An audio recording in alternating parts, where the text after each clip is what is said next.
Hi friends అందరికీ welcome back to my channel.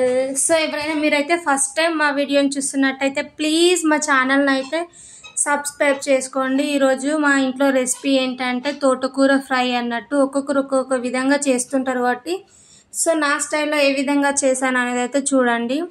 So first of all అయితే stove పైకి అయితే ఒక మందపాటి కడాయి పెట్టుకొని అందులోకి ఆయిల్ వేసుకోవాలి. ఆయిల్ వేడెక్కినాక జీలకర్ర, ఆవాలు, కొంచెం పొట్టు తీసిన వెల్లుల్లి వేసాను. నెక్స్ట్ సన్నగా కట్ చేసి పెట్టుకున్న ఆనియన్స్, ఇక్కడ నేనైతే ఎండుమిర్చి అనేది అయితే యాడ్ చేస్తున్నాను. మీరు కావాలంటే పచ్చిమిర్చి అయినా యాడ్ చేయండి. ఎండుమిర్చి వేస్తే ఏంటంటే తోటకూర చాలా బాగుంటుందన్నమాట.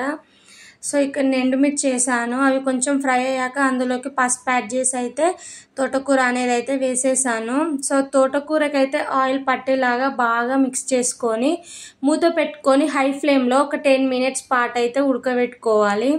చూడండి ఇక్కడనైతే మనం వేసిన తోటకూరల నుండే వాటర్ అనేది వస్తుందన్నమాట. అందులో వచ్చే వాటర్తోనే ఆ తోటకూర అనేది అయితే మంచిగా ఉడుకుతుంది.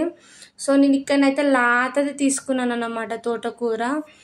సో తర్వాతకి చూడండి రుచికి సరిపడా సాల్ట్ వేయండి. నేనైతే 1 టేబుల్ స్పూన్ వరకు అయితే సాల్ట్ అనేది వేసి అయితే మంచిగా కలిపి మరొక 5 నిమిషాల పాటు అయితే మంచిగా మూత పెట్టుకొని ఉడికించుకున్నాను. చూడండి తోటకూర అనేది అయితే మంచిగా సాఫ్ట్గా ఉడికిపోయింది అన్నట్టు.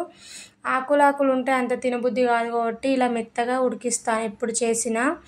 ఈ విధంగా ఒకసారి ట్రై చేసి చూడండి, చాలా బాగుంటుంది.